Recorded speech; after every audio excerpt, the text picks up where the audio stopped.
Bonjour et bienvenue dans la chaîne Mathématiques Sciences. Aujourd'hui, je vais vous présenter et expliquer une vidéo qui est du coup la vidéo refaite sur multiplier un nombre par un chiffre, ok. Donc justement, c'est cette vidéo qui avait été un peu ratée et donc je l'ai refaite justement pour qu'elle soit un peu meilleure que celle que j'ai ratée. Donc d'ailleurs celle que j'ai ratée, j'ai supprimé parce que sinon ça n'allait pas. Bon, alors donc là, nous allons parler de la multiplication. Donc, nous allons parler des notions de base de la multiplication.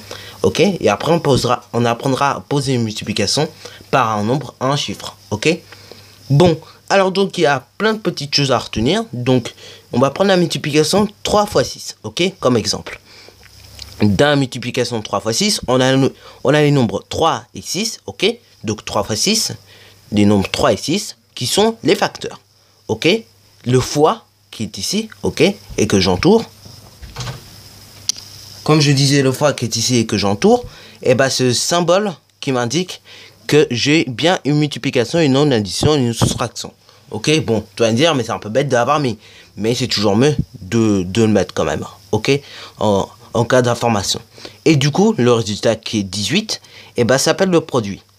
Bon, et d'ailleurs, je te rappelle que 3 fois 6, et bah justement, ça évite de répéter 6 fois, ok, l'addition 3 plus 3 plus 3 plus 3 plus 3 plus 3, ok, ce qui est égal d'ailleurs à 18, ok.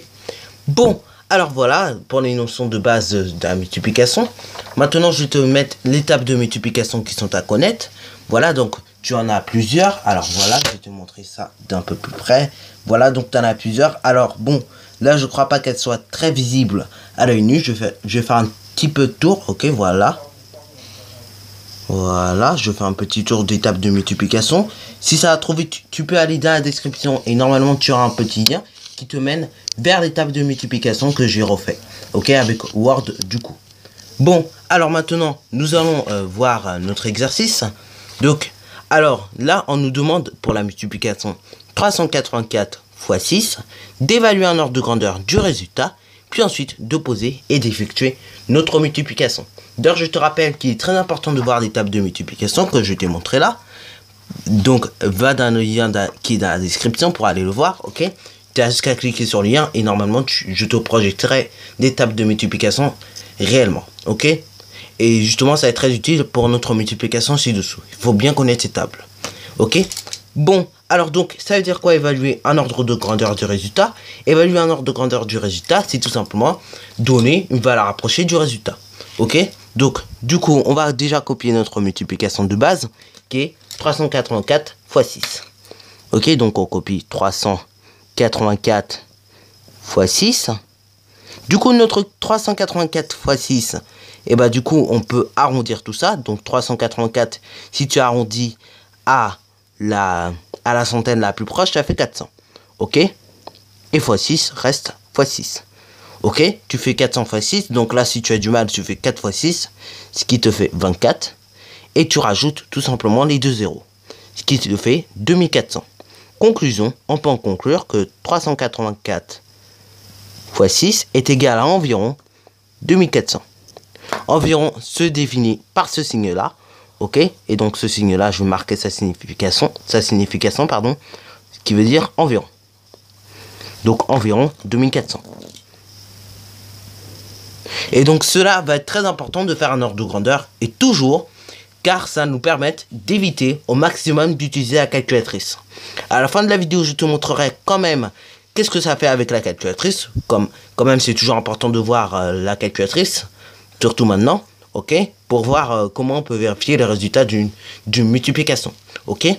Bon, alors je te laisse mettre ta vidéo en pause pour répondre à la question B qui nous demande de poser et d'effectuer la multiplication suivante, à savoir 384 fois 6.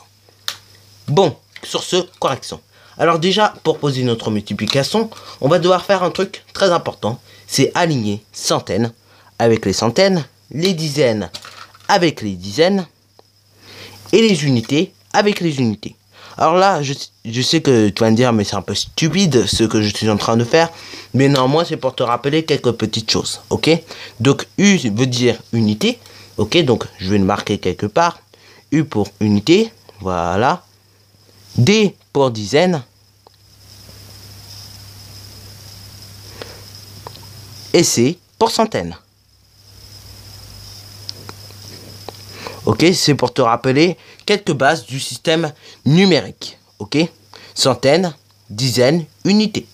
Ok, donc du coup, on va aligner tout cela. Centaines avec les centaines, les dizaines avec les dizaines et les unités avec les unités.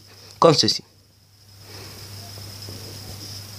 Ensuite, je fais ma petite barre pour tout simplement faire plus propre, ok. J'indique bien à ma gauche le signe, ok, s'il s'agit d'une multiplication, d'une division, etc. Bon, alors là, c'est bien l'intérêt de comprendre et de connaître l'étape de multiplication, car, en fait, on va y procéder de la manière suivante. On va toujours multiplier par 6 chaque chiffre, ok. Chaque chiffre du facteur du haut, ok. On va toujours le multiplier par 6. Donc, allons-y donc pour te faire voir à quoi ça ressemble. Du coup, ce qui veut dire, on fait 4 fois 6, ok, ou 6 fois 4, ce qui te donne du coup 24, ok.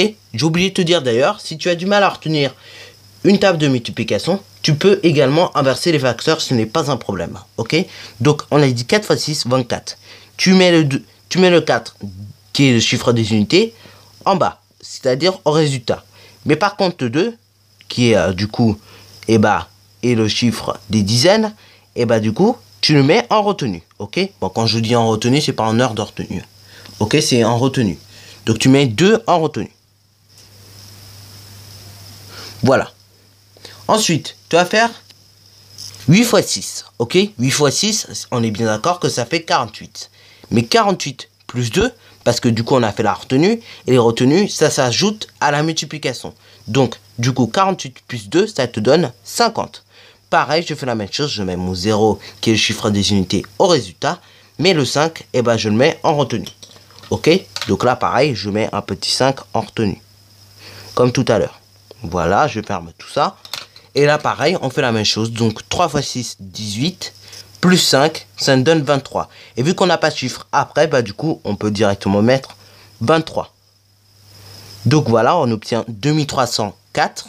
Ok, notre résultat est quand même cohérent par rapport à l'ordre de grandeur ci-dessous. Et donc, on obtenait 2400. Et là, 2304. Ok, on peut d'ailleurs vérifier ce résultat autrement avec justement, et là je pense que cette méthode va beaucoup te plaire, avec la calculatrice.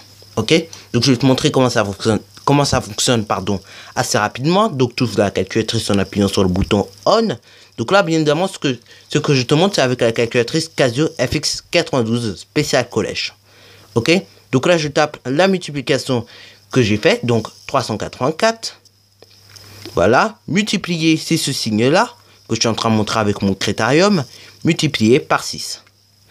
Donc, pardon, multiplié par 6. Ok, donc là, on voit bien l'opération qui s'affiche, 384 fois 6. J'appuie sur EXE, ce qui veut dire du coup exécuter l'opération, et j'obtiens bien 2304. Ok, donc ça nous prouve encore une fois que notre résultat est bon. La calculatrice est bien parce que justement, ça permet de donner un résultat précis, ok. Et l'ordre de grandeur est bien parce que ça permet de voir la cohérence du résultat, ok. D'où l'intérêt d'avoir par moment sa petite calculatrice à côté. Bon, voilà, sur ce, c'est déjà la fin de cette vidéo. Alors, si tu as bien aimé, n'hésite pas à liker, à commenter et surtout, bonne réussite en mathématiques.